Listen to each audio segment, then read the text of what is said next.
தெரியும் மேடம். வாழ்க்கையில எல்லாத்தையுமே எழுந்து அனாதையா நிக்கிற அவனுக்கு ஆதரவு கொடுக்கறதுக்கு பதிலா அவன் உயிருக்கு நாம ஆபத்தை ஏற்படுத்தக்கூடாது இல்லையா? Don't worry mister Jacob. அவளுக்கு வேண்டிய ஆதரவு தரத்துக்கு நான் இருக்கேன். Yes, I can protect her. Thank you madam. By the way, உங்க வயசு குழந்தைங்களா எப்படி இருக்காங்க? நல்லா இருக்காங்க.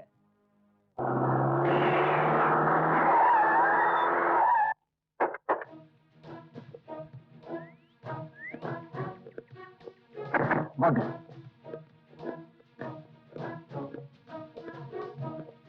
Please come.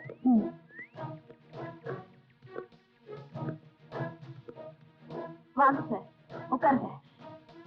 ப்ளீஸ். வசந்தா, இவங்க Vijayalakshmi IPS. Hello hello. Kargil கேஸை டீல் பண்றதுக்காக டெல்லியில இருந்து வந்திருக்காங்க. கார்கில